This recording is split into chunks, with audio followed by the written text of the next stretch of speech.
کچھ چیزیں بابرکت ہوتی ہیں یا نہیں ہوتی ہیں، تو یقیناً کچھ چیزوں کی برکت کے بارے میں تو دین ہمیں بتاتا ہے۔ اب برکت کا قطعی طور پہ یہ مطلب نہیں ہے کہ اگر ایک چیز میں برکت موجود ہے تو باقی ساری چیزیں جو ہے وہ نحوست کا شکار ہو گئی ہیں۔ برکت ایک اضافی چیز ہے، کسی ایک بنیادی طور پر کسی چیز کے اصل میں جب کوئی چیز ایڈ ہوتی ہے تو وہ برکت کہلاتی ہے۔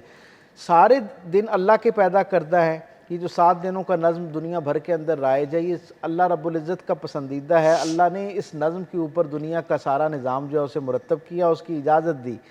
اور پھر ان سارے ایام میں باقی دنوں کی نسبت سب سے زیادہ برکت والا دن جو ہے وہ سید الایام ہے، یعنی جمعۃ المبارک ہے۔ سرکار ختمی مرتبت کی وحی میں دلی زبان سے، بشارت والی زبان سے ہم تک یہ بات پہنچی کہ اگر کوئی کام عام دنوں کی نسبت جمعے والے دن آپ شروع کریں گے تو اس میں اللہ کی طرف سے نصرت، برکت، آسانی اور اس کے اندر جو آپ کے لیے خیر موجود ہے اس کی حفاظت کا اہتمام ہوگا۔ اب اس کا قطعی طور پر جہاں یہ ایک ریالٹی ہے نا، اب ہوتا کیا ہے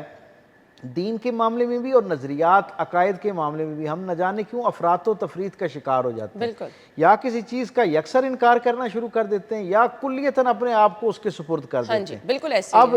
جمعۃ المبارک کی برکت جو ہے کچھ لوگ اس کے بارے میں بھی مشکوک رہتے ہیں، شک کا شکار رہتے ہیں، تو ہمیں یہ پتہ، اور کچھ لوگ ایسے ہیں جو باقی سارے ایام میں بڑا پھونک پھونک کے قدم رکھتے ہیں کون سا دن شروع کرنا ہے کون سا نہیں کرنا۔ بہت سادہ سی بات، جمعۃ المبارک کی برکت اپنی جگہ مسلمہ ہے،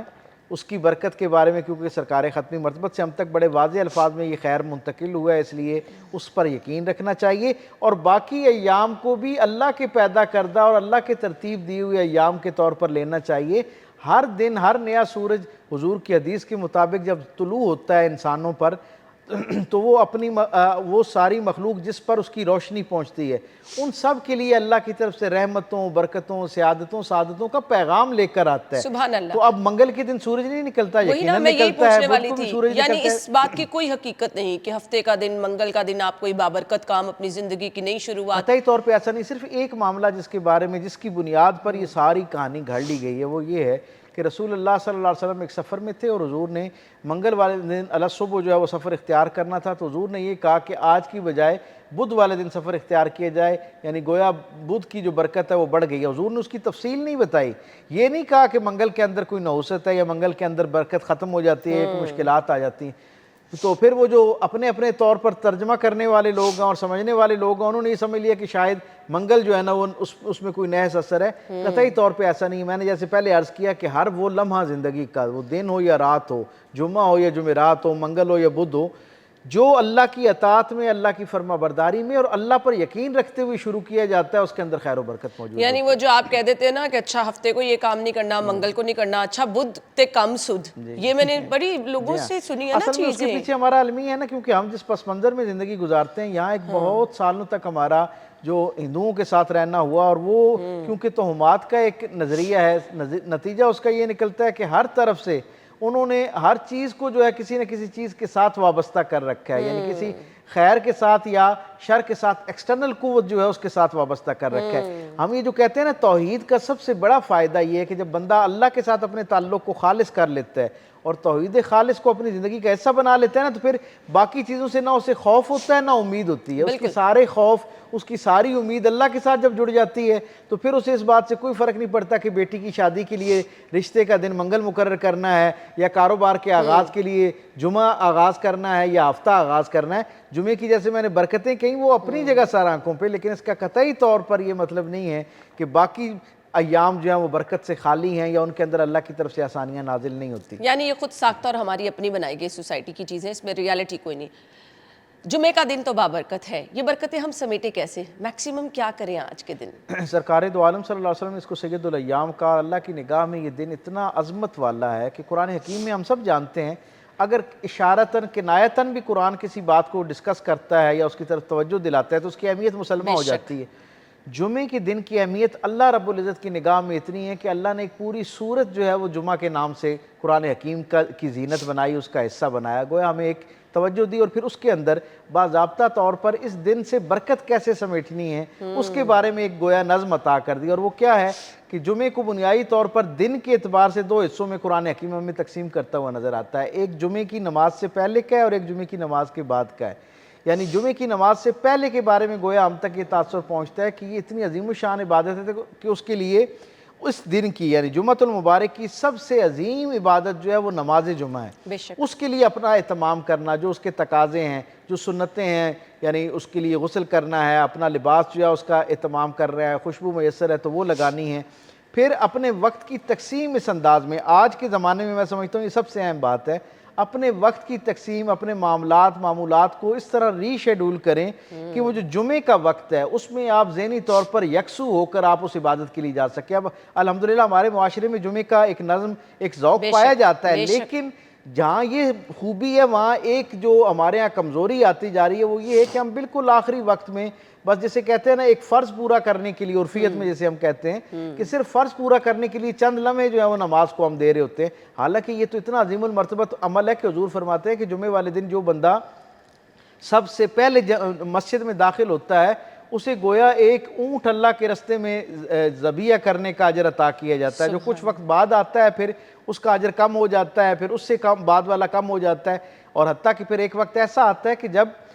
نماز جمعہ کے اندر دوسری اذان ہوتی ہے نا تو وہ جو حساب کتاب والے فرشتے ہیں نا جو مسجد کے دروازے پر موجود ہوتے ہیں وہ اپنے اس نظم کو، حساب کتاب کو بند کر دیتے ہیں اور اذان سننے میں لگ جاتے ہیں. گویا اس کے بعد آنے والے کو نماز جمعہ کا اجر تو ملتا ہے لیکن وہ نماز جمعہ کے لیے پہل کرنا، مسجد میں داخل ہونا جو ہے اس کی فضیلت سے وہ محروم ہو جاتا ہے. امام حجر عسقلانی علیہ رحمہ کے پاس ان کے ایک شاگرد آئے اور انہوں نے کہا کہ میری دعائیں قبول نہیں ہوتی، تو انہوں نے کہا کہ تم اس طرح کرو کہ اپنے اوپر لازم کر لو کچھ جمعوں کے لیے کہ تم نے ہر جمعے کو مسجد میں سب سے پہلے پہنچنے کی کوشش کرنی ہے. جو جتنا جلدی پہنچتا ہے اتنی دیر تک اللہ کی توجہ میں رہتا ہے. یعنی جب مسجد میں داخل ہوگے آپ اللہ کی توجہ میں آنا شروع ہوگے. جتنا زیادہ وقت آپ جمعے والے دن مسجد کے اندر رہتے ہیں اتنا اللہ کی توجہ میں رہتے ہیں، اتنی آپ کی باتیں زیادہ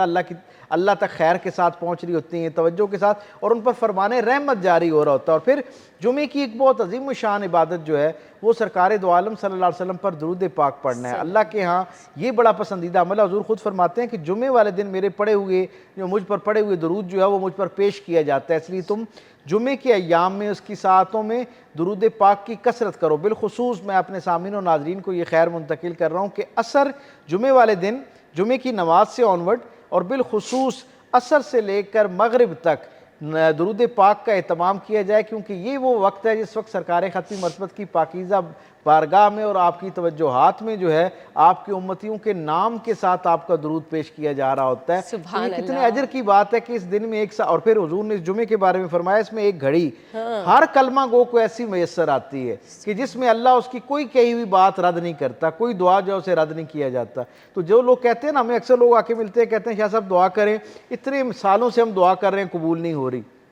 اتنے مہینوں سے ہم ایک اللہ کے بارگاہ میں عرضی ڈالی ہے نہیں قبول ہوتی. یقین مانے میرا یہ ذاتی مشاہدہ بھی ہے اور تجربہ بھی ہے کہ میں نے یہ دیکھا کہ جس کی دعا قبول نہ ہو رہی ہونا وہ جمعے والے دن جمعے کے وقت کے میں داخل ہونے سے لے کر مغرب تک کا یہ جو دورانیہ ہے چند گھنٹوں کا، اس میں یکسو ہو کے اللہ کے ساتھ راز و نیاز کرے، ہو ہی نہیں سکتا کہ اس کی طرف سے فرمان رحمت جاری نہ ہو. سبحان اللہ سبحان اللہ. تو آج کے دن کی برکتیں سمیٹیں. اگر آپ کے دل میں کوئی مراد ہے، کوئی حاجت ہے تو اپنے رب کے حضور بیٹھ جائیں، سربسجود ہو جائیں، اپنے رب سے باتیں کریں، اپنے رب کو اپنی وہ تمام حاجتیں، وہ تمام دعائیں اس کے سامنے رکھیں بچوں کی طرح. جس طرح ماں اپنے بچوں سے پیار کرتی ہے اور ماں مجبور ہو جاتی ہے نا اپنے بچے کی بات ماننے پر، اس کی ضد ماننے پر، اس طرح اپنے رب کو منانے کی کوشش کریں. اس کے ہاں بیٹھ جائیں اور کہیں کہ تو ہی میرا رب ہے، تو ہی مجھے سب کچھ عطا کرنے والا ہے، آج تو میری جھولی بھرے گا تو میں یہاں سے جاؤں گا. تو پھر کیسے آپ کی دعا قبول نہیں ہوگی. ہم بریک کی طرف جاتے ہیں، بریک کے بعد آئیں گے. اسٹے ود اس.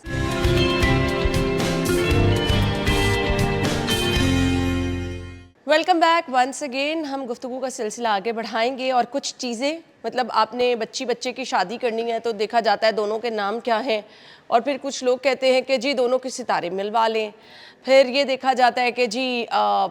دونوں میں کوئی اس طرح کا نام میں کوئی ورڈ تو نہیں آ رہا کہ جی جو مسئلہ کر سکتا ہے. اب اس کی حقیقت کیا ہے؟ نو ڈاؤٹ شادی کرنا ایک زندگی کا بہت اہم پہلو ہے.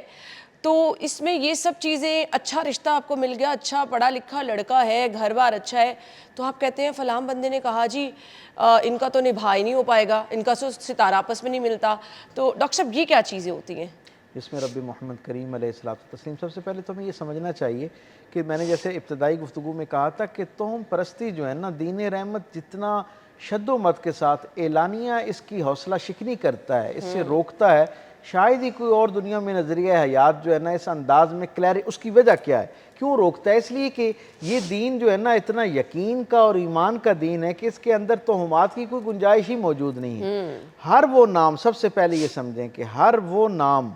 جو اللہ کی توحید کے معاملے میں کوئی کمزوری نہیں رکھتا اپنے اندر، ٹھیک ہے، یعنی جس کے اندر کوئی شرکیہ نام موجود نہ ہو، پھر ہر وہ نام جس کا مفہوم خیر پر مبنی ہے، وہ اللہ کے ہاں پسندیدہ ناموں میں شمار ہے. اس لیے یہ اس میں کوئی دو رائے نہیں کہ وہ جو پاکیزہ نسبتوں کے ساتھ نام ہیں ان کی اپنی ایک برکت اور اہمیت ہے. بے شک. جہاں یہ حقیقت ہے وہاں پر یہ بھی ایک حقیقت ہے، اسے اپنے عقیدے اور اپنے نظریے کا حصہ بنانا چاہیے کہ ہر وہ نام جو خیر پر مبنی ہے نا وہ اپنے اندر خیر رکھتا ہے. بے شک. یہ جو توہمات ہے نا کہ فلاں نے فلاں کے ساتھ اس کا نام نہیں ملتا تو اس لیے جو ہے نا وہ کر دیا جائے، میں یہ سمجھتا ہوں کہ دین رحمت نے ظاہری طور پر جو دو لوگوں کو اس رشتہ ازدواج میں منتقل کرنے کے لیے، نکاح کے لیے انتخاب کرنے کے حوالے سے جو خصوصیات اور جو معیارات مقرر کیے نا، ہمارا اس پر فوکس ہوتا ہی نہیں ہے. بالکل. اور ہم ان جزیات کے اندر پڑ جاتے ہیں اور پھر نتیجہ وہی ہوتا ہے جو معاشرے کے اندر اکثریت ہمیں نظر آتی ہے. سب سے پہلے استخارہ، اس میں کوئی دو رائے نہیں کہ سرکار دو عالم صلی اللہ علیہ وسلم نے اس کو اللہ سے مشورہ کی تعبیر کی ہے. اب یہ کیا ہے؟ استخارہ اس چیز کا نام نہیں ہے کہ جیسے ہی مجھ تک دو آپشنز آئے اور میں فوراً جو ہے اس پہ استخارہ کرنا شروع ہو گیا، بلکہ استخارے کا مطلب یہ ہے کہ پہلے ظاہری معیارات پر ان چیزوں کو پرکھا جائے. جب اکثر یہ ہوتا ہے نا کہ جب بہت سارے آپشنز آئے ہوتے ہیں، مثلا رشتے کے لیے، کسی کی بہن، کسی کی بیٹی کے لیے جب رشتہ آتا ہے تو 3 4 5 رشتے مثلا موجود ہوتے ہیں. تو اب استخارے کا میکنزم یہ ہے کہ ان میں سے، ان 5 میں سے، 6 میں سے آپ نے 2 کو سلیکٹ کر لیا. اب 2 جو ہیں وہ ظاہری طور پر اپنی خصوصیات میں ایک جیسے ہیں، کسی دونوں کے کچھ میرٹس ہیں، کچھ جو ہے نا وہ ڈی میرٹس ہیں، لیکن آپ فیصلہ کرنے میں آپ گوں مگوں کا شکار ہیں. تو وہاں آپ استخارہ جب کرتے ہیں تو اس کے نتائج زیادہ بہتر اور واضح ہوتے ہیں. صحیح. ہمارے ہاں ہم صرف ابھی فرضی طور پر کسی رشتہ کرانے والے یا کرانی والی نے ابھی نام ہی بتایا ہوتا ہے اور ہم چل پڑتے ہیں اس کا ان کے درمیان ملاپ کرانے کے حوالے سے. میں دین کے طالب علم کے طور پہ جتنا اس دین کی مزاج کو سمجھا ہوں، یہ بڑا حقیقت پسندانہ دین ہے اور یہ کہتا ہے کہ 4 بنیادی باتیں ہیں جن کے ساتھ رشتوں کا انتخاب کیا جاتا ہے، اور یعنی جس پر ایک آئندہ زندگی گزارنے کے حوالے سے نکاح کا رشتہ جو ہے اس کے لیے کسی کو آپ چنتے ہیں. اور وہ کون سی 4 باتیں ہیں؟ یعنی اس میں ایک کوئی شخص جسے آپ نکاح کے لیے منتخب کرتے ہیں، یعنی بطور اپنے داماد کے یا اپنے بہنوئی کے جب آپ منتخب کرتے ہیں تو پہلا عمومی درجہ کیا ہوتا ہے کہ ہم اس کا معاشرے کے اندر جو مالی حیثیت ہے اس کو ہم دیکھ رہے ہوتے ہیں. دوسرا ہم اس کی سماجی حیثیت کو دیکھ رہے ہوتے ہیں کہ اس کا سوشل سٹیٹس کیا ہے. پھر تیسرا جو ہے ہم اس کی جو عادات، اطوار اور باقی چیزیں ہوتی ہیں ان کو دیکھتے ہیں، اور آخری چیز اس کا حسن و جمال ہوتا ہے یا اس کی ظاہری وضاحت ہوتی ہے. یعنی ان میں جو تیسری چیز ہے اس کی ظاہری خصوصیات، یعنی جن میں اخلاق، کردار موجود ہے، جس کو ہم عرفیت میں دین کہتے ہیں. سرکار دو عالم نے ان 4 کی اجازت دی اور گویا ان کو بیان کر کے یہ کہا ہے کہ ان 4 حقائق کی اپنی اپنی اہمیت ہے. نہ آپ کسی آدمی کے یعنی خاندانی پس منظر سے انکار کر سکتے ہیں، اس کی ایک اپنی اہمیت ہے لیکن اس کے چند نمبر ہیں. اسی طرح اس کے جو مالی وسائل ہیں، سماجی وسائل ہیں، ان کی ایک اپنی اہمیت ہے، مال کی ایک اپنی اہمیت ہے. یکسر اس کی بھی نفی نہیں آپ کر سکتے لیکن اس کی بھی چند نمبرز ہیں. اسی طرح جو اس کا خاندانی پس منظر ہے اور جو اس کے ذاتی اوصاف ہیں ان کی بھی اپنے اپنے، یعنی اس کی دینداری ہے، اس کی بطور انسان اچھے اخلاق پر وابستہ ہونا ہے، یہ سارے اپنی اپنی جگہ الگ خصوصیات ہیں. اور حضور فرماتے ہیں کہ جب یہ ساری خصوصیات میں کوئی لوگ برابر ہو جائیں نا، یعنی سارے رشتوں میں یہ ساری چیزیں برابر ہوں، تو پھر جس کا دین بہتر ہو، یعنی کیا مطلب جس کے اخلاقیات بہتر ہوں. سادہ زبان میں اگر مجھ سے پوچھیں تو اس کا مطلب پتہ کیا ہے؟ حضور نے فرمایا جس کے اخلاق اچھے ہوں، جو بطور انسان اچھا ہو. بے شک. یعنی اچھی انسان کی خصوصیت جو ہے بطور انسان اچھا ہونا اللہ کے ہاں اتنا پسندیدہ ہے کہ پھر باقی ساری خصوصیات کمی بیشی ایک طرف کر دی جائے اور اس کی بنیاد پر فیصلہ کیا جائے کہ کس کے ساتھ آپ نے آئندہ رشتہ قائم کرنا ہے. ہمارے ہاں یہ جو استخارے کا تصور قائم ہو گیا نا، آپ دیکھیں کیا دلچسپ معاملہ ہے. ایک بڑی معروف بات ہے جو ہم روزانہ سنتے بھی اب ہیں، ہم بڑے لائٹر نوٹ پہ اس بات کو کہتے ہیں، لیکن ایک بڑا کھرا سچ ہے، کڑوا سچ ہے ہمارے معاشرے کا، کہ جب ہماری بیٹی کے لیے ہماری بہن کے لیے ایک باوسائل آدمی کا مالی طور پر بہت بہتر آدمی کا رشتہ آتا ہے تو استخارہ فوراً ٹھیک آ جاتا ہے. ہاں ایسے ہی ہے. اور جیسے ہی کوئی کمزور آدمی ہمارے اس میں آپشن میں آتا ہے تو ایک دم استخارہ خراب ہو جاتا وہ ہے. شاید ہمارا ذہنی اطمینان بھی نہیں ہو رہا ہوتا نا, ہم ذہنی طور جی پر ہاں, اور رجحاؤ کا دوسری ایک شکار اور ہوتے بات بھی ہے, میں یہ سمجھتا ہوں کہ یہ اس معاشرے کے اندر ایک درجے کی ایک وزاداری کی بھی ہم نے جو ایک آڑ بنا رکھی ہے استخارے کو, کہ جب ہم ڈائریکٹ رشتے کو انکار نہیں کر پاتے تو ہم یہ کہہ دیا کرتے ہیں کہ جی میرے ساتھ وابستہ دو خاندان ہیں اور دونوں مجھ سے محبت کرتے ہیں اور ایک عرصے سے ان کے ساتھ دینی حوالے سے وہ میرے ساتھ رابطے میں رہتے ہیں. اب انہوں نے آپس میں رشتہ کرنا تھا اور جب اس انداز سے سوچنا شروع کیا تو کچھ وقت کے بعد وہ ایک خاندان جن کی لڑکی تھی انہوں نے یہ سوچا کہ یہ رشتہ فیزیبل نہیں ہے. تو اب انہیں اندازہ نہیں ہو رہا تھا کہ وہ ان کو کیسے انکار کریں. تو انہوں نے کہا, وہ جو لڑکے والے تھے انہیں کہا کہ میرا کہا کہ جی ڈاکٹر صاحب سے ہم نے استخارے کے لیے درخواست کی تھی اور پیر صاحب کے استخارے میں یہ بات آئی ہے کہ یہ رشتہ جو ہے نا وہ درست نہیں ہے. اچھا, اس لیے جو ہے نا ہم ویسے تو کر لیتے اور آپ تو جانتے ہیں کہ آپ بھی ان سے بڑی محبت کرتے ہیں, احترام کرتے ہیں اور ہم بھی کرتے ہیں, اس لیے انہوں نے کہہ دیا استخارے میں تو اب ہمیں جو ہے نا وہ رشتہ نہیں ہم کر سکتے, باقی ہمارا جو ایک خونی رشتہ آپس میں پہلے سے موجود ہے خاندانی طور پر وہ قائم رہے گا. کچھ وقت کے بعد وہ مجھے ملے اور انہوں نے مجھے کہا کہ وہ استخارے پہ نظر ثانی آپ کر لیتے. تو میں نے کہا کون سے استخارے پہ؟ تو انہوں نے کہا جی فلاں. تو بعد میں مجھے یاد میں نے کیا اور پوری صحت کے ساتھ یاد کیا کہ انہوں نے تو مجھے کبھی استخارے کے لیے کہا ہی نہیں. اب وہاں سے میں نے یہ سیکھا کہ معاشرے کے اندر بہت سارے لوگ جو ہمیں انکار کرتے ہوئے نظر آتے ہیں نا, اس کی وجوہات استخارہ بھی نہیں ہوتی,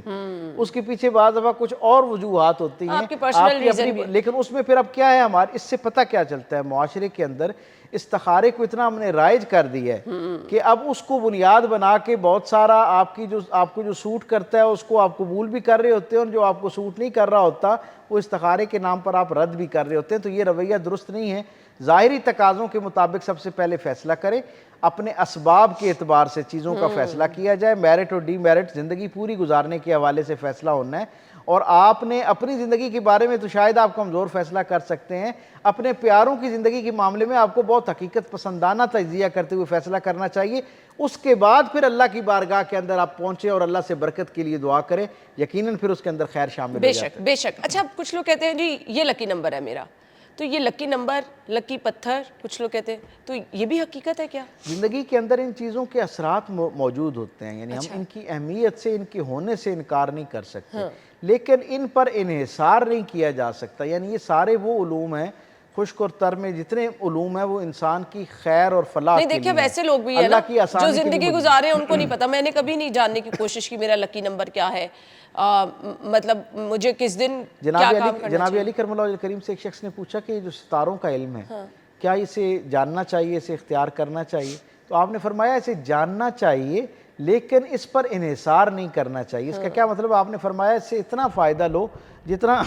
ایک مسافر سفر کے دوران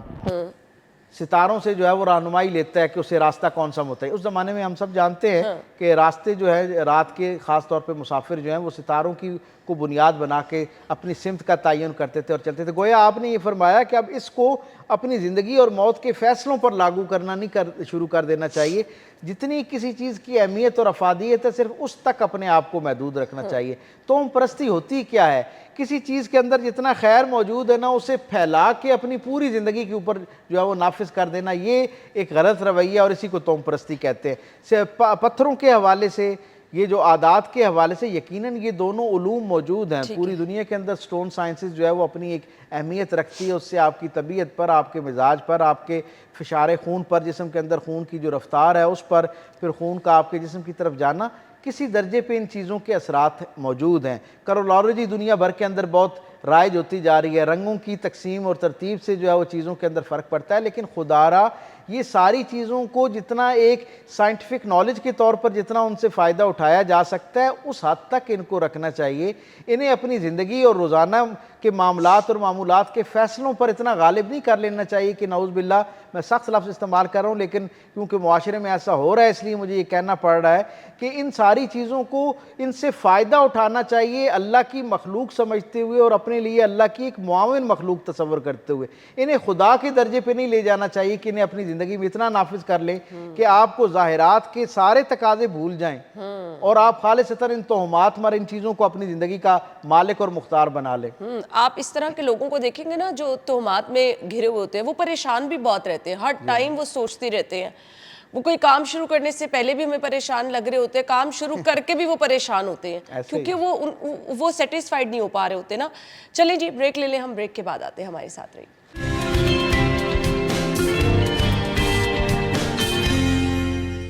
تو ہم بات کر رہے ہیں خود ساختہ بنائی گئی چیزوں کے بارے میں، جس سے ہم کہتے ہیں جی تہمت پرستی، جس پہ ہم اپنی پوری زندگی گزارنا شروع کر دیتے ہیں.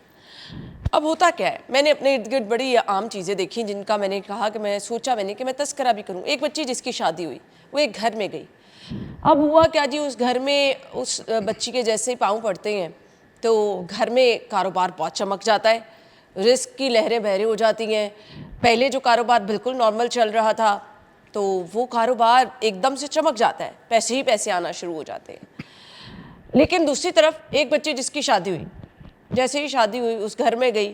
جو کام شام تھا وہ ختم ہو گیا. گھر بہت اچھا تھا، گھر کے معاملات ڈسٹرب ہونا شروع ہو گئے،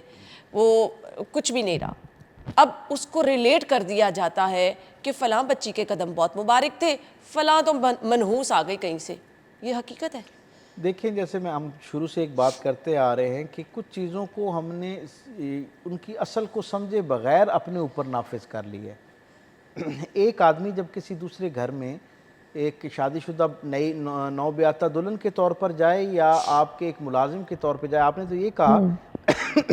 خانگی سطح پر تو یہ توہم پرستی ہمارے یہاں رائج ہے کہ جی نئی دلہن آئی تو اس سے برکت آ گئی اور نئی دلہن آئی تو اس سے نحوست آ گئی. کاروبار تک میں بہت سارے یعنی سمجھدار لوگوں کو میں یہ دیکھتا ہوں اور میرا سر پیٹنے کو دل کرتا ہے جب وہ یہ کہتے ہیں کہ جی بہت اچھا کاروبار چل رہا تھا، 700 ملازم ہیں، ایک نیا ملازم رکھا ہے تو اس کے بعد جو ہے نا وہ کاروبار اس میں نحوست آنا شروع ہوگی، اور فلاں ایک آدمی آیا تھا تو اس کے ساتھ جو ہے وہ برکت آنا شروع ہو گئی تھی. اس میں کوئی دو رائے نہیں. رزق کے حوالے سے عمومی طور پر یہ ہوتا ہے کہ جو شخص آپ کے رزق کے کام کے ساتھ جڑتا ہے تو وہ اپنے نصیب لے کر آتا ہے، اور اس کے ساتھ جڑے ہوئے جو افراد خانہ ہیں ان کا نصیب بھی اس کاروبار کے ساتھ جڑا ہوتا ہے، اور یقیناً ان کے تقاضے، ان کی دعائیں بھی آپ کے رزق میں برکت کا ذریعہ بن رہی ہوتی ہیں. لیکن میں نے پورے ذخیرہ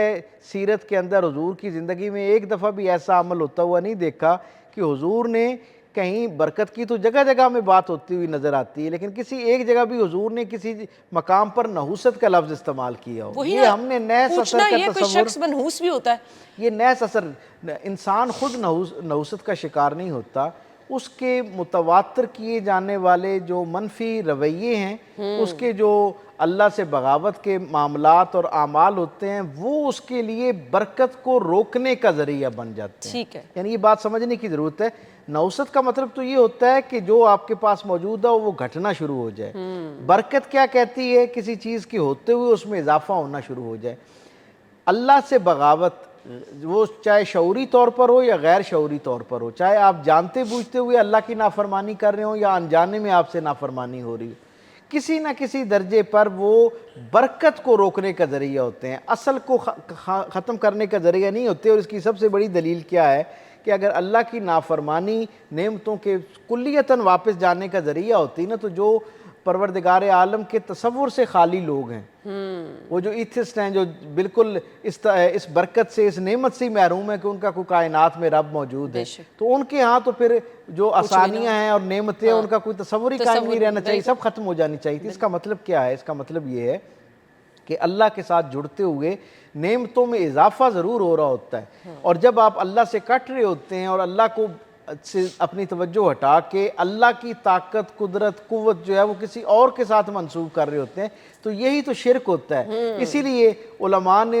توہم پرستی کے بارے میں یہ لکھا کہ یہ اتنا وبال والا عمل ہے کہ جب مسلسل کوئی بندہ توہم پرستی کا شکار ہو جاتا ہے تو اگلے درجے پر جاتے ہوئے وہ شرک کا شکار ہونا شروع ہو جاتا ہے. یعنی جو اللہ کے ساتھ قوتیں منسوب کرنی ہیں وہ چھوٹی چھوٹی چیزوں کے ساتھ، یعنی خیر و برکت گھر سے میں نکلا کام کے لیے، اللہ کی طرف سے برکت آنی تھی نا، تو میرے دل میں یہ کیسے گمان ہو سکتا ہے؟ میں اللہ کے ساتھ اگر صحیح جڑا ہوں اور میرا یقین ہے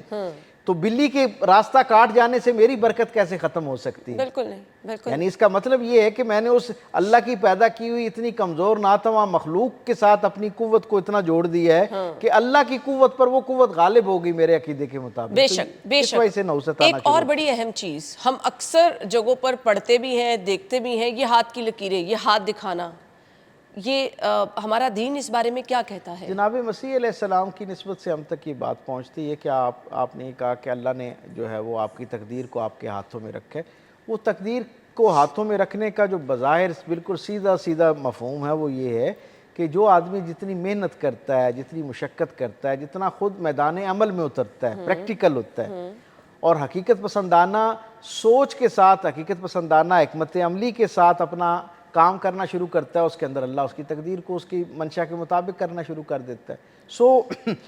اس بات کو یعنی مشقت کرنا ذرا مشکل فیصلہ تھا نا، تو یار لوگوں نے اس کا ترجمہ یہ کر دیا کہ جی ہاتھوں کی جو لکیریں ہیں وہ فیصلہ کرتی. اس میں کوئی دو رائے نہیں کہ یہ بطور علم موجود ہے، ٹھیک ہے، لیکن ہر علم کو عقیدے کا حصہ نہیں بنایا جا سکتا. اب یہ بات بڑی اہم ہے، اسے توجہ دینے والی ہے کہ ہر علم جو ہے نا اسے عقیدے کے درجے پہ نہیں لے جانا چاہیے. علم کے اندر جو اللہ کی طرف سے خیر اور آسانی موجود ہے نا، صرف اس سے استفادہ کرنا چاہیے. اور یعنی 1500 سال کی اس امت کی تاریخ میں جتنے صاحبان علم آئے ہیں انہوں نے ہاتھوں کی لکیروں پر انحصار کرنے کے حوالے سے حوصلہ شکنی کی ہے، اس کو ڈسکریج کیا ہے. اور اس کا سبب کیا ہے؟ کسی علم سے یا کسی مہارت سے دور کرنا اس کا مقصد نہیں ہے. خود سرکار دو عالم صلی اللہ علیہ وسلم سے ہم تک یہ خیر منتقل ہوا. حضور یہ فرماتے ہیں کہ جو آدمی ہاتھ دیکھتا یا دکھاتا ہے، یہ دونوں معاملات کو حضور نے اس درجے پہ ناپسندیدہ فرمایا. حضور کہتے ہیں کہ 40 دن تک اس شخص کی دعا اللہ کے ہاں قبول نہیں ہوتی، یا کم از کم اس وقت تک جب تک وہ تائب نہ ہو جائے، یعنی اللہ کے سامنے اپنے اس عمل پر توبہ نہ پیش کرے. یعنی یہ سچ بات ہے کہ اگر آپ کسی کو ہاتھ دکھاتے ہیں تو 40 دن تک آپ کی دعا قبول نہیں جی، ہوتی. دعا قبول نہ ہونے کا مطلب کیا ہے؟ یہ ایک علامت ہے کہ اللہ کی طرف سے وہ جو ایک نگاہ ایک کرم ہے نا، وہ جو اپنے خاص بندے کی طرف اللہ کی نگاہ ہوتی ہے، بندہ اس سے محروم ہو جاتا ہے. اور اس کا سبب کیا ہے؟ یہ بہت سمجھ آنے والی بات ہے کہ جب آپ وہ سارا عمل جو اللہ کے ساتھ منسوب کرنا ہے، جس میں اللہ پر انحصار کرنا تھا، جب میں اس کو جاننے کے لیے اللہ سے دعا کرنے کی بجائے، اللہ سے جڑنے کی بجائے ہاتھوں کی لکیروں پر انحصار کرنا شروع کر دوں گا، تو الٹیمیٹلی اللہ کے ہاں وہ آپ کا بطور عبد جو ایک تعلق ہے وہ کمزور ہونا شروع ہو جائے گا. ایک بڑا عام تاثر ہوتا ہے، لوگ کہتے ہیں جی تعویذ اس بچے کو پہنا دے، ضد کر رہا ہے بچے کو تعویذ پہنا دے، بچہ روتا بہت ہے، بچہ کمزور بہت ہے، بچے کے ساتھ کوئی مسئلہ ہے. بڑوں میں بھی اکثر ہم نے دیکھا ہے کہ کوئی ڈر رہا ہے اس کو تعویذ پہنا دے. یہ تعویذ پہنانا جو ہے یہ کیسا عمل ہے؟ سرکار دو عالم صلی اللہ علیہ وسلم سے پہلے عربوں کے معاشرے میں بہت کثرت کے ساتھ تعویذ جو ہے وہ پہنایا جاتا تھا، اور وہ ہر بات پہ، حتیٰ کہ انسان تو انسان، نوزائیدہ بچے تو نوزائیدہ بچے، وہ اپنے جانوروں کے گلے میں بھی مختلف جو ہے نا وہ تعویذ لگایا کرتے تھے. اور بڑی دلچسپ بات ہے، جن لوگوں نے گلف ہسٹورین ہیں، انہوں نے جب جو اس سارے خطے کی عرب کا جو پورا تہذیب تھی اس کے بارے میں لکھا کہ ہر گھر کے اندر ایک لکڑی کی بہت بڑی جو ہے وہ سٹپ لگی ہوتی تھی، جس کے اوپر مختلف قسم کے تعویذ ٹنگے ہوتے تھے. یعنی اتنی یہ چیز حاوی ہو گئی تھی. سرکار دو عالم صلی اللہ علیہ وسلم نے ابتدا میں اس کی نفی فرمائی اور پھر بعد میں اس کی اجازت دے دی.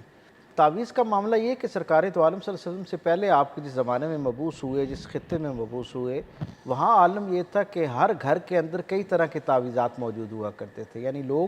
یعنی نوزائیدہ بچے اور افراد خانہ کے ساتھ ساتھ جو ان کے جانور ہوا کرتے تھے، ہر جانور کے لیے الگ تعویذ انہوں نے بنوا کے رکھا ہوتا، اور اس کے ساتھ گویا اس کا خیر اور شر، اس کی مشکل اور آسانی کو وابستہ کر رکھا ہوتا تھا. گلف ہسٹورینز یہ بات لکھتے ہیں جو اس کی تہذیب پر نظر رکھنے والے، وہ کہتے ہیں کہ ہر گھر کا معمول تھا کہ اس کے اندر ایک ووڈن سٹیپ ایسی موجود ہوتی تھی جس کے اوپر مختلف تعویذ لٹکے ہوتے. حضور نے اس توہم پرستی کے معاشرے میں کیونکہ تربیت کا آغاز کرنا تھا، تو ابتدا میں حضور نے یکسر اس کی نفی فرمائی اور اس کو ناپسندیدہ فرمایا، اور اس کو لٹکانا جو ہے وہ شرک کے مترادف اور ایک روایت میں شیطان کے عمل کے ساتھ وابستہ کیا. لیکن جب قرآن حکیم کی آیات کا نزول ہونا شروع ہوا اور خاص طور پر اس کی کتابت ہونا شروع ہوئی، تو پھر کچھ اصحاب رسول ایسے تھے جنہوں نے حصول برکت کے لیے قرآن حکیم کی ان نسخہ جات کو، یعنی قرآن آیات جو ان کے پاس لکھی ہوتی، انہیں اپنے پاس رکھنا شروع کر دیا. مثلا ایک بہت معروف حدیث ہے، ایک واقعہ ہے کہ حضرت انس بن مالک جو حضور کے خدمت گار تھے اور بچے تھے، وہ بھی خوش خطی میں بڑی مہارت رکھتے تھے اور وہ بھی قرآن حکیم کی آیات کو لکھ لیا کرتے. حضور کو انہوں نے رات بتایا کہ آپ نے جو کل آیات تلاوت کی یہ میں نے لکھی ہیں، اور حضور نے ان کی تحسین فرمائی، انہوں نے اپنے پاس رکھ لیا۔ دوسرے دن جب حضور کی خدمت میں حاضر ہوئے تو ان کے ماتھے پر چوٹ لگی ہوئی تھی۔ حضور نے پوچھا کہ یہ چوٹ کیسے لگی؟ کہا یا رسول اللہ کل میں کھیل کے میدان میں گیا اور اس کے بعد یہ جو چوٹ لگ گئی۔ حضور مسکرائے اور حضور نے فرمایا جب تم کھیل کے میدان میں گئے تھے تو کیا اس وقت تمہارے پاس وہ قرآنی آیات کا نسخہ وہ جو تھا وہ موجود تھا کہ نہیں تھا؟ انہوں نے کہا یا رسول اللہ وہ تو میں گھر چھوڑ آیا۔ تو حضور نے فرمایا اگر وہ تمہارے پاس ہوتا تو وہ تمہاری حفاظت کا ذریعہ بنتا، یعنی اس کا مطلب یہ ہے وہاں سے سرکار دو عالم صلی اللہ علیہ وسلم سے اصحاب نے یہ سبق سیکھا اور یہ لیا کہ کلمات خیر سے برکت لی جا سکتی ہے اور ان کو تحریر کی شکل میں بھی آپ اپنے یعنی جسم کا حصہ بنا سکتے ہیں، اس کو لٹکا سکتے ہیں، اس حد تک تو اس کی جو ہے وہ موجود ہے، لیکن اس کی شرائط اتنی کڑی ہے کہ آپ عمومی طور پر معاشرے کے اندر جو تعویذ رائج ہے اس میں ان ساری احتیاطوں کو نہیں برتا جاتا۔ مثلاً اگر اس نوعیت کا تعویذ ہوگا تو وہ خالص اللہ کے کلام کے ساتھ وابستہ ہونا چاہیے۔ جو ہمارے ہاں استعاروں کی زبان میں گنتی لکھ کے وہ جو بنا دیے جاتے ہیں ان کے اندر کیا موجود ہے، کتنا شرکیہ یا شیطانی عمل اس کے اندر موجود ہے ہم اسے نہیں جانتے۔ دین بالکل سیدھا سیدھا اور ہمارے لیے ہر جگہ پر رہنمائی کے لیے بھی اور آسانی پیدا کرنے کے لیے بھی موجود ہے۔ میں حیران ہوتا ہوں لوگوں پر کہ قرآن حکیم کی واضح آیات کی جو برکت ہے اس پر یقین رکھنے کے باوجود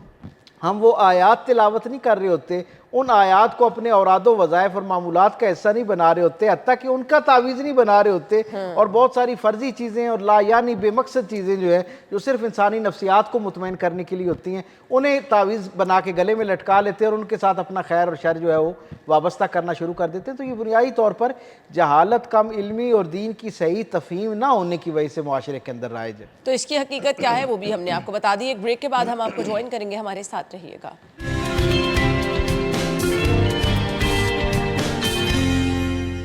ویلکم بیک ونس اگین۔ ہم گفتگو کا سلسلہ آگے بڑھائیں گے۔ کچھ ایسے کلمات ہوتے ہیں جو آپ نے ہاتھ میں کڑا پہنا ہے جی، اس کے اوپر لکھا ہوتا ہے درود پاک لکھا ہوتا ہے، اللہ تعالیٰ کا نام لکھا ہوتا ہے، پہلا کلمہ لکھا ہوتا ہے، اور ہم اس تسلی میں پہنتے ہیں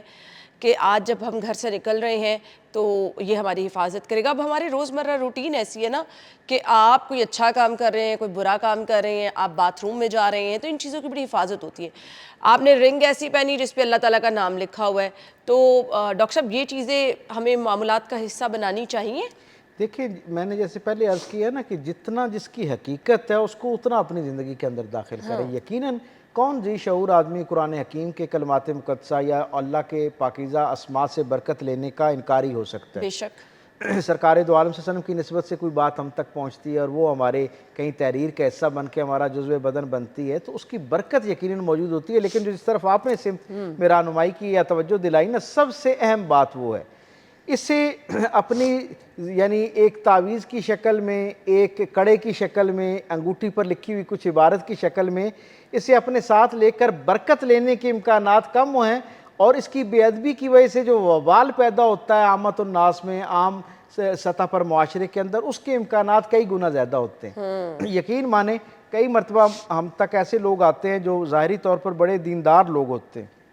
اور جب میں دیکھتا ہوں کہ وہ کسی مصیبت کا شکار ہیں، کسی روحانی مسئلے کا پیچیدگی کا شکار ہے، اور ہم دیکھتے ہیں تو جب اس کی روٹ کاز میں جاتے ہیں تو اس طرح کی ظاہری طور پر جنہیں اپنے زوم میں انہوں نے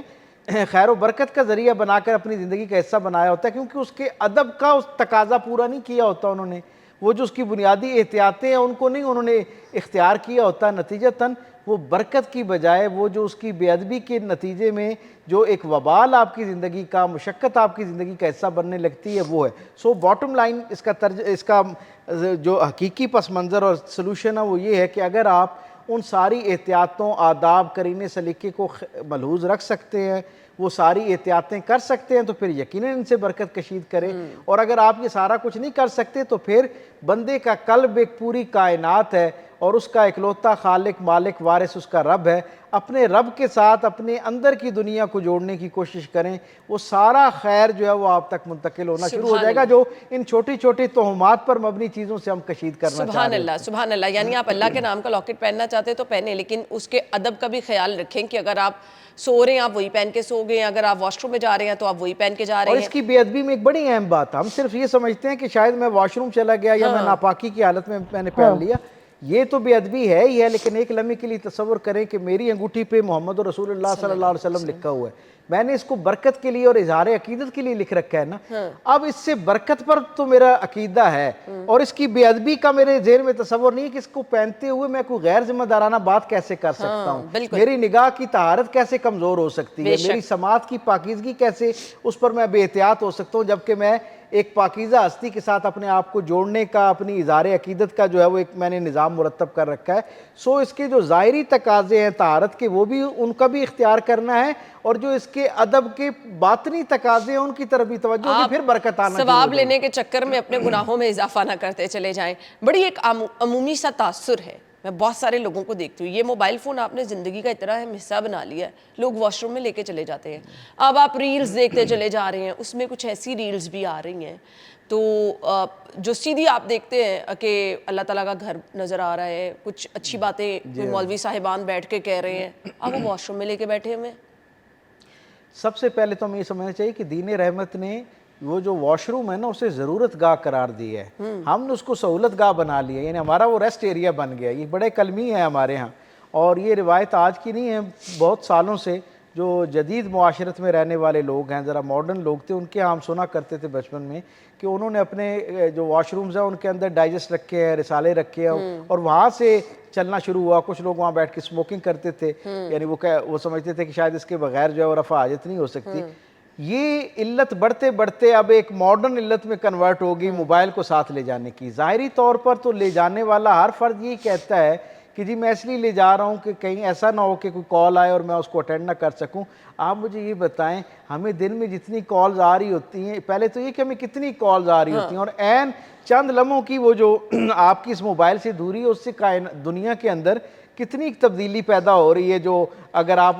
اسے پاس نہیں رکھیں گے تو محروم ہو جائیں گے۔ خیر پر مبنی چیز ہے، اس کی اہمیت افادیت سے کون ذی شعور انکار کر سکتا ہے، لیکن وہ ضرورت گاہ میں کم سے کم وقت جو ہے نا خرچ کرنا، یہ بھی دین ہمیں تربیت میں کرتا ہے۔ وہ یہ کہتا ہے کہ کم سے کم اس وقت کو وہاں پر استعمال کیا جائے، حتیٰ کہ یعنی ایک ایسا مقام جہاں پر جو لوگ مستقل درود پاک یا اللہ کے اسماء کا ورد کرتے ہیں، ان کو بھی یہ حکم دیا گیا ہے کہ وہاں نہ صرف وہ نہیں کرنے بلکہ عام ضرورت کی بات بھی نہیں کرنی، اور وہاں آپ بیٹھ کر اسے ایک ریسٹ ایریا کے طور پر استعمال کر رہے ہیں، تو یہ یہ پڑھی لکھی جہالت ہے۔ میں سمجھتا ہوں کہ اسے آپ اگر پڑھی لکھی جہالت کہیں تو شاید غلط نہ ہوگا، کہ سارا شعور رکھنے کے باوجود اور اس کی اہمیت اور اس پر جو کچھ ممکنہ طور پر ہمیں دیکھنے کو مل سکتا ہے، اسے جاننے کے باوجود اگر کوئی یہ رسک لے رہا ہے تو وہ یقیناً اپنے لیے برکت سے دوری کا ذریعہ اس کو بنا رہا ہے۔ بے شک۔ اچھا جی، اب وہ چھوٹی چھوٹی چیزیں جس طرح کا میں نے ذکر کیا تھا کہ بال اگر آپ کے کٹے ہوئے نیچے گرے ہیں، یا آپ نے بال برش کیے وہ نیچے گرے ہیں، کوئی اوپر سے گزر گیا تو آپ کے لیے وہ اچھا نہیں ہوگا، سر درد ہو جائے گی، نظر لگ جائے گی، لوگ اس پہ جادو کر سکتے ہیں، کیا یہ حقیقت ہے؟ یہ بہت بنیادی اور اساسی سچائی ہے۔ روحانی معاملات میں جب ہم لوگوں کے روحانی مسائل دیکھتے ہیں تو ہمیں یہ اندازہ ہوتا ہے کہ بہت ساری بڑی بڑی مصیبتیں اور مشقتیں جو لوگوں کی زندگی میں آتی ہیں نا، ان میں اس طرح کی بے احتیاطیوں کا بڑا عمل دخل ہوتا ہے۔ بال اور خاص طور پہ ناخن، ان دو چیزوں کے بارے میں جو آپ نے توجہ دلائی ہے، یہ ڈسٹ دونوں بن جو میں ہیں نہیں پھینکنے، ان کو ڈسٹ بن میں نہیں پھینکنا چاہیے، بلکہ باقاعدہ ان کا کٹنے کے بعد بھی اکرام موجود ہوتا ہے۔ اکرام کا مطلب احتیاط موجود ہے، اچھا، ان کی بے حرمتی نہیں کرنی ہے آپ نے، اور ان کو احتیاط کے ساتھ، اور خاص طور پہ خواتین کے بال جو ہیں، مردوں کو بھی اپنے بالوں کی احتیاط کرنی چاہیے، لیکن خواتین کے ہاں کیونکہ وہ جو روحانی طور پر نہ نظر آنے والی مخلوقات ہیں، ان کی توجہ ان کی طرف رہتی ہے، ان کی کشش کا وہ باعث ہوتی ہیں۔ سو ناخنوں کا ہونا، آپ کے بالوں کٹے ہوئے بالوں کا ہونا، آپ کے گھر میں کھائے جانے والے جو ہڈی ہے، گوشت کے بعد جو ہڈی موجود ہوتی ہے اس کا ہونا، یہ ساری چیزیں انہیں سیارہ کہتے ہیں۔ سیارہ عربی میں کہتے ہیں سواری کو۔ یہ سارے کیریئرز ہیں جن کے اوپر جنات اور شیاطین جو ہیں ان کا گزر بسر ہوتا ہے۔ اچھا، تو پھر کیا کرنا چاہیے؟ ہاں، اس کا طریقہ کار یہ ہے کہ ہمیشہ اپنے بالوں کو جو ہے وہ احتیاط کے ساتھ جب آپ کاٹیں تو ان کی حفاظت کریں، ان کو کسی محفوظ مقام پر، یعنی کسی بہتے پانی کے اندر انہیں بہایا جائے، اور اس سے بھی زیادہ بہتر ہے خواتین کے بالوں کے لیے خاص طور پر یہ کہا جاتا ہے کہ انہیں ان کی تدفین کی جانی چاہیے، یعنی کسی ایسی جگہ پر جہاں عام لوگوں کا گزر نہ ہو اور عام لوگوں کے پاؤں میں وہ نہ آ رہے ہوں اور عام لوگوں کی توجہ ان کی طرف نہ جا رہی ہو۔ سو یہ چھوٹی چھوٹی احتیاطیں کرنے سے، اسی طرح ناخن جو ہیں یہ بھی کیریئرز ہوتے ہیں، ان سے بھی جو ہے وہ شیاطین کا ایک پانی میں تعلق بہا موجود دینے ہوتا ہے، چاہیے۔ ان کو بھی پانی میں بہا دینا ٹھیک چاہیے۔ ہے۔ اور آج کل تو بہت آسانی ہے، آپ کے اپنے باتھ روم میں جو ہے اس کی فیسلٹی موجود ہوتی ہے، فوری مقصد یہ کہ اسے اپنے آپ سے دور کرنا ہے، اور اس انداز میں دور کرنا ہے کہ یہ مزید کسی اس کے استعمال میں نہ آئیں، اور یہ جو شیاطین اور وہ ہے ان کی دسترس سے دور ہونا شروع ہو جائیں۔ یعنی یہ جو آپ دیکھیں نا کہ دین رحمت اتنا بہترین دین اور اتنا بہترین تربیت کا نظام عطا کرتا ہے کہ سرکار دو عالم صلی اللہ علیہ وسلم نے لوگوں کو ترغیب دلائی کہ جب آپ اپنے بچوں کے پہلے بال اتاریں تو ان پہلے بالوں کی حفاظت کرنا شروع کریں۔ اب وہ تربیت ہے نا، ایک بظاہر وہ پہلے بالوں کے بارے میں کہا گیا ہے، لیکن یہ ساری زندگی ایک احتیاط رکھنی ہے آپ نے کہ آپ کو اپنے بال۔ اچھا، پھر ایک بڑی اہم بات، ہمارے ہاں گھر کے اندر ایک ہی کنگا ہوتا ہے، برش ہوتا ہے، اور سارے لوگ استعمال کر رہے ہوتے ہیں۔ اچھا۔ جناب علی کرم اللہ وجہ کریم فرماتے ہیں کہ یہ جو مختلف بال کنگے مختلف لوگ استعمال کر رہے ہوتے ہیں ایک ہی کنگا، اس سے یہ ہوتا ہے کہ مختلف لوگوں کی ساتھ وابستہ جو روحانی مسائل ہوتے ہیں وہ دوسروں کو شفٹ ہو رہے ہوتے ہیں۔ اس لیے ہمیں ہر آدمی کو احتیاط برتتے ہوئے، بظاہر اگر گھر کے اندر دو میاں بیوی ہیں، ایک کمرے میں رہ رہے ہیں اور ان کا ایک ہیئر برش ہے جو استعمال کرنا ہے، جب استعمال کرنے لگیں تو سورہ اخلاص قل هو اللہ احد جو ہے اس کو 3 مرتبہ اس پر پڑھ کے یہ اپنا معمول بنا لیں۔ اپنی ہی اگر آپ کوئی کنگھی اور اپنا کوئی ہیئر برش ہے اس کو آپ استعمال کرنے جا رہے ہیں تو اس کو بھی آپ نے 3 مرتبہ سورہ اخلاص پڑھنے کے بعد اللہ کی پناہ طلب کرنے کے بعد جب استعمال کرنا ہے تو جو اس کے اندر موجود بالوں کے حوالے سے، شیطانی قوتوں کے حوالے سے جو کچھ موجود ہے، اس سے آپ کی حفاظت کا ذریعہ ہونا بس شروع مجھے ہو ایک جاتا چھوٹا ہے۔ سا سوال کرنا، اس کے بعد ہم وائنڈ اپ کی طرف جا رہے ہیں۔ کیا اپنے پہنے ہوئے کپڑے آپ کسی کو دے سکتے ہیں، اپنی کسی سہیلی کو، اپنی کسی ملازمہ کو، یا کسی کے پہنے ہوئے کپڑے آپ پہن سکتے ہیں؟ اچھا، عمومی طور پر لوگ یہ سمجھتے ہیں کہ میرا مستعمل کپڑا جو ہے وہ کسی کو چلا جائے گا تو ثواب وہ تو نہیں چلا جائے گا، تو اس کے ساتھ ثواب تو ہوگا، یعنی اس کے ساتھ جو جس کے پاس جا رہا ہے وہاں سے شیاطین یا نیگیٹو فورسز مجھ پر عمل کر یہ لیں میں گے۔ نے سنا ہے۔ یہ ایسا نہیں ہوتا، بلکہ جس نے اصل میں یہ کیوں کہا گیا ہے، یہ اس لیے کہا گیا ہے کہ میرے ساتھ جیسے کچھ پازیٹیو فورسز ہیں، اسی طرح بہت ممکن ہے کچھ نیگیٹو فورسز بھی موجود ہوں۔ تو اب میرا مستعمل کپڑا، میرا استعمال کیا ہوا کپڑا جس میں سے میری مہک آ رہی ہے، وہ خوشبو کی شکل میں ہو، بدبو کی شکل میں ہو، یا ایک جسمانی بدن کی خوشبو کے طور پر موجود ہو،